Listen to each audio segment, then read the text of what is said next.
రాష్ట్ర ముఖ్యమంత్రి వర్యులు మిత్రులు శ్రీ రేవంత్ రెడ్డి గారు, ఉప ముఖ్యమంత్రి బట్టి విక్రమార్క గారు, శ్రీ కృష్ణారావు గారు, అలాగే ఇతర మంత్రివర్యులు ఈరోజు నాతో పాటు పద్మ విభూషణ్ అందుకున్నట్టు యొక్క మనందరికీ ఇష్టమైన సినిమా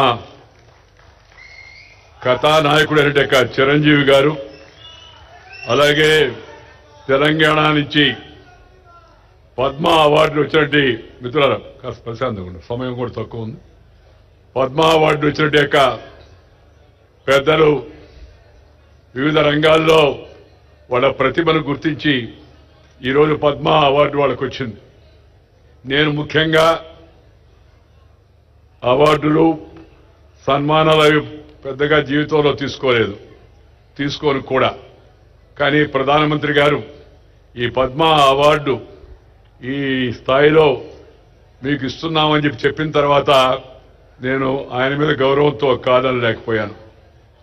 ఒక సామాన్య రైతు కుటుంబంలో పుట్టి 4 కిలోమీటర్లు నడిచి స్కూలుకు వెళ్లి తెలుగు మీడియంలో చదువుకొని అంచెలంచెలుగా ఆ స్థాయికి వెళ్లిన నాకు కేంద్ర ప్రభుత్వం ఆ గౌరవాన్ని ఇచ్చింది అవుతుందో దానికి నేను కేంద్ర ప్రభుత్వానికి ధన్యవాదాలు చెప్తున్నా. వినమ్రంగా ఆ అవార్డును స్వీకరిస్తున్నానని చెప్పాను ఆ రోజు. ఈరోజు రాష్ట్ర ముఖ్యమంత్రి శ్రీ రేవంత్ రెడ్డి గారిని నేను అభినందిస్తున్నాను. ఎందుకంటే ఒక మంచి ప్రతిభ ఉన్న వ్యక్తులను గుర్తించి కేంద్రం వాళ్ళకి పద్మ పురస్కారాలు ఇవ్వడం ఒక ఎత్తు అయితే, అలాంటి పురస్కారాలు అందుకున్న వారిని, మన తెలుగు వారిని ఈ రాష్ట్రంలో పిలిచి సన్మానించాలని చెప్పని అనుకోవడం అవుతుందో ఇది మంచి సాంప్రదాయం అని చెప్పని నేను భావిస్తున్నా. సాంప్రదాయానికి నాంది పలికిన రేవంత్ రెడ్డి గారిని హృదయపూర్వకంగా అభినందిస్తున్నా. నాకన్నా చిన్నవాడు కాబట్టి ఆశీర్వదిస్తున్నాను. శ్రీ రేవంత్ రెడ్డి నాకు చిన్నప్పటి నుంచి తెలుసు. చైతన్యశీలి, ఉత్సాహవంతుడే యువకుడు. అలాంటి వారికి రాష్ట్ర ముఖ్యమంత్రిగా అవకాశం వచ్చింది. ఆయన హయాంలో మరిన్ని మంచి పనులు జరగాలని, తెలంగాణ యొక్క సర్వతోముఖ అభివృద్ధికి ఆయన పూర్తిగా కృషి చేస్తారని నమ్మకం నాకుంది. దానికి ప్రజల యొక్క ఆశీస్సులు కూడా ఉంటాయని చెప్పని నేను భావిస్తూ ఉన్నాను. ఈరోజు ఈ పద్మ అవార్డులు ఇచ్చిన వాళ్ళని మీరు గమనించండి. మనం చిన్నప్పటి నుంచి చూస్తూ ఉన్నాం పద్మ అవార్డులు. కానీ ఇలాంటి పరిస్థితి ఇంతకుముందు పెద్దగా రాలా మనకి. పద్మ విభూషణ్ వచ్చిన వాళ్ళ గురించి నేను మాట్లాడడం లేదు. పద్మ అవార్డులు వచ్చిన వాళ్ళు ఎవరుతున్నారో వాళ్ళ గురించి. ఎందుకంటే మట్టిలో మాణిక్యాలను ఆ వాసన పట్టి గుర్తించి బయటకు తీసినట్టుగా ఈ మహానుభావులను, మహా వ్యక్తులను కేంద్ర ప్రభుత్వం నరేంద్ర మోడీ గారు వారికి గుర్తించి పద్మ అవార్డు ఇవ్వడం ఒక కొత్త సాంప్రదాయం. ఏంటంటే రికగ్నైజింగ్ ది అన్రికగ్నైజ్డ్, గుర్తింపు పొందనంటే యొక్క వ్యక్తులకు గుర్తింపునివ్వడం అనే కార్యక్రమం కింద ఈ మంచి సాంప్రదాయాన్ని చేపట్టారు.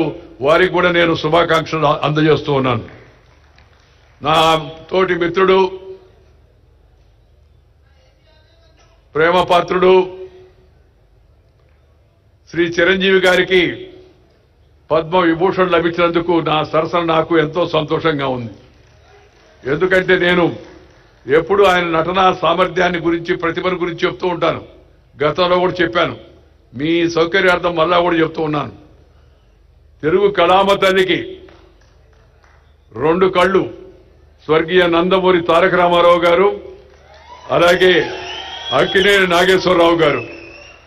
తెలుగు కళామ తల్లికి 2 కళ్ళు స్వర్గీయ నందమూరి తారక రామారావు గారు, అక్కినేని నాగేశ్వరరావు గారు అయితే 3వ కన్ను శ్రీ చిరంజీవి గారు చెప్పిన సందర్భంగా నేను మనం చేస్తాను. ఈ విషయం నేను ఇవాళ చెప్పడం లేదు, ఆయనకు అవార్డు లభించింది కాబట్టి. చాలా కాలం కింద విజయవాడలో ఈ విషయాన్ని చెప్పాను. ఎందుకంటే ఆయనలో ఉన్న ప్రతిభను నేను గుర్తించాను కాబట్టి, నాకు నచ్చింది కాబట్టి, జనం మెచ్చింది కాబట్టి ఆ విషయాన్ని చెప్పడం జరిగింది. ఎందుకంటే మరి తన నటనా కౌశల్యం ద్వారా ప్రజానికాన్ని రంజింప చేయడం, దానికోసం నిరంతరం శ్రమిస్తూ ఉండడం ఒక ఎత్తు అయితే, ఆ నటనలో కొన్ని ప్రమాణాలు పాటించి అసభ్యతకు, అశ్లీలతకు, హింసకు పెద్దగా తావివ్వకుండా నటన కొనసాగించడం అవుతుందో చిన్న విషయం కాదు. ఆ విషయంలో చిరంజీవి గారిని ఇతరులు కూడా ఆదర్శంగా తీసుకోవాల్సిన అవసరం ఎంతో ఉంది. రెండవది మన యొక్క ప్రజా జీవనంలో ఉన్న వాళ్ళందరూ భారతీయ సంస్కృతిని పాటించి share and care is the core of Indian philosophy. ఆదికాలం నుంచి, వేదకాలం నుంచి, పుణ్యకాలం నుంచి, పురాణకాలం నుంచి మన పూర్వీకులు అనుభవించి రంగరించి మనకు మేళవించి మనకు అందించిన వారసత్వం అయితే ఉందా భారతీయత. నువ్వు పెంచుకో, ఇతరులతో పంచుకో, పెంచుకో, పంచుకో. ఈ షేర్ అండ్ కేర్ అనేది మన పెద్దలు మనకు అందించినట్టు పెద్ద గొప్ప నానుడి. దాన్ని వారు జీవితంలో ఆచరిస్తూ పెద్ద నటుడుగా పేరు వచ్చినా, రాజకీయాల్లో అవకాశం వచ్చి పైకి వెళ్ళినా, మరి కింద జనానికి, సామాన్య జనానికి మేలు చేయాలనే ఉద్దేశంతో ఆ బ్లడ్ బ్యాంక్ కార్యక్రమాన్ని చేపట్టి దాన్ని కరోనా సమయం ఆ తర్వాత కూడా నిరంతరం కొనసాగించడం అవుతుందో ఇది చాలా చాలా అభినందించిన విషయం అని మీ అందరూ కూడా మనం చేస్తున్నాను. అందుకని సహజంగా వారికి ఈ అవార్డు వచ్చిందని తెలిస్తే నాకు చాలా సంతోషం వేసింది. మిత్రులారా, నేను పెద్దగా ప్రసంగించాను, సమయం కూడా చాలా ఎక్కువైంది, కాలాతీతమైంది. ఒకటి ఒకటి ఒకటి ఒకటి ఒకటి ముఖ్యమంత్రి గారిని నేను అభినందించాను, ఇందాక కేంద్ర ప్రభుత్వాన్ని అభినందించాను, ఈ పద్మ అవార్డు వాడు ఇచ్చిన అందరిని అభినందించాను. జీవితంలో పట్టుదల ఉంటే, కృషి ఉంటే ప్రతి ఒక్కరు కూడా ఉన్నత శిఖరాలకు చేరుకోవచ్చు అనేది ఈ యొక్క అందరి యొక్క జీవితాల గురించి మనం కొత్త యువతరం, నవతరం తెలుసుకోవాల్సిన విషయాన్ని మీ అందరికీ కూడా మనం చేస్తున్నాను. కృషి, అందువల్ల ప్రతి ఒక్కరికి జీవితంలో క్రమశిక్షణ, సమయ పాలన, మాట తప్పకుండా ఉండవు, నీతి, నిజాయితీ, ఇతరులతో తనకు వచ్చిన దాన్ని పంచుకోవడం అవుతుందో అలవాటు చేసుకుంటే తప్పనిసరిగా జీవితంలో యువతరం కూడా పైకి వస్తారని చెప్పని నేను ఈ సభలో ఉన్న యువకులకే కాకుండా రాష్ట్రంలో ఉన్న యువకులందరూ కూడా నేను ఈ సందర్భంగానే మనవి చేస్తా ఉన్నాను. అలాంటి అవకాశం వస్తుందంటే ప్రయత్నం చేస్తే వస్తుంది. మనం ఇష్టపడిన పనిని కష్టపడి చేస్తే నష్టపడేది లేదు అనేది నా యొక్క భావన. ఇష్టపడిన పనిని కష్టపడి చేస్తే నష్టపడేది లేదని. ఈ వయసులో కూడా ఇలా ఉత్సాహంగా ఉండి ఇంత ఉరకరెత్తిచ్చేట్టుగా నటన చేయడం అంటే చిన్న విషయంగా, దాని వెనక ఎంత శ్రమ ఉందో, రోజు ఎంత బాధలు పడుతుంటారో, ఎంత ఇబ్బంది పడుతూ ఉంటారో నటులు మనం అర్థం చేసుకోవచ్చు. బట్ శ్రమ, ఆ శ్రమ అది ఇష్టపడిన శ్రమ. ఇష్టపడిన శ్రమని కష్టపడి చేస్తే నష్టపడేది లేదు, మంచి గుర్తింపు వస్తుందని దానికి వారి యొక్క జీవితం కూడా ఒక ఉదాహరణ చెప్పని సందర్భంగా నేను మనవి చేస్తా ఉన్నాను.